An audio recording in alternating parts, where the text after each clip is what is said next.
Sahabat yang dikasihi oleh Tuhan Yesus Kristus, mari sekarang ini kita berdoa. Kami mempersiapkan diri mendengar kebenaran firman-Mu, nyatakanlah kebenaran sabda-Mu kepada kami. Kami mohon dalam nama Bapa, Putra, dan Roh Kudus. Amin. Sabda Tuhan terambil dari 1 Petrus 4 ayat 1 dan 2. Jadi karena Kristus telah menderita penderitaan badani, kamu pun harus juga mempersenjatai dirimu dengan pikiran yang demikian. Karena barang siapa telah menderita penderitaan badani, ia telah berhenti berbuat dosa. Supaya waktu yang sisa jangan kamu pergunakan menurut keinginan manusiawi, tetapi menurut kehendak Allah. Sahabat yang dikasihi oleh Tuhan Yesus Kristus, konteks bacaan kita adalah surat penggembalaan dari Petrus kepada jemaat yang dalam perjalanannya mengalami tantangan, pergumulan, bahkan persekusi secara fisik karena mereka menjadi pengikut Kristus. Maka dikatakan dalam pengembalaan ini, kamu harus ingat bahwa Yesus itu mengalami penderitaan badan, penderitaan fisik. Maka kamu harus mempersenjatai, menyiapkan pikiran dan hatimu. Kalau jadi pengikut Kristus, harus siap kalau sampai terjadi penderitaan fisik. Jangan sampai kita punya asumsi bahwa ikut Yesus semuanya baik-baik saja, mudah-mudah saja, ada dalam naungan kuasa Allah yang besar, maka kita bisa sembarangan dengan hidup dan menggunakan kuasa ilahi itu supaya kita lepas dari penderitaan, pergumulan, lepas dari perjuangan hidup. Enggak sama sekali. Sama sekali tidak boleh punya pikiran itu.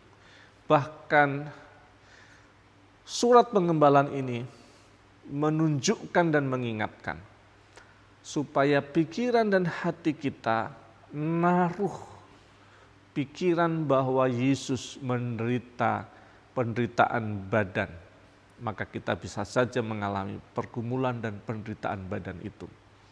Yang kedua, penderitaan badan ini dihubungkan dengan dosa.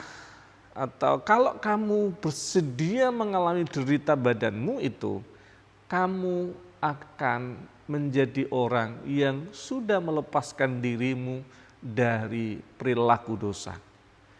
Ternyata dosa itu menimbulkan persoalan siksaan badan.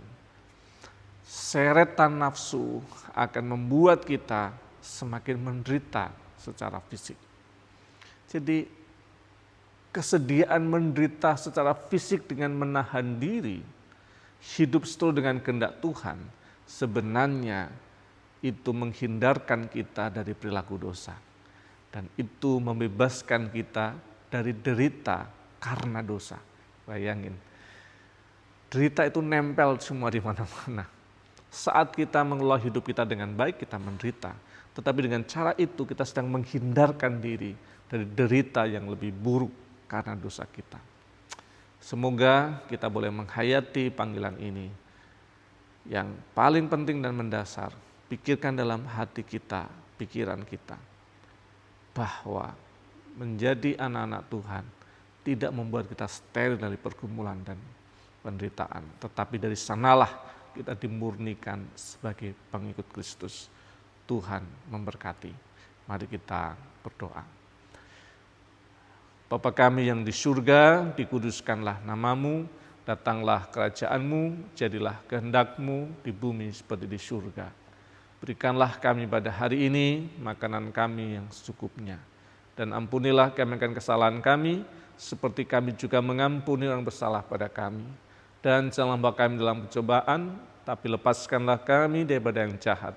Karena Engkau-lah yang punya kerajaan dan kuasa dan kemuliaan sampai selama-lamanya.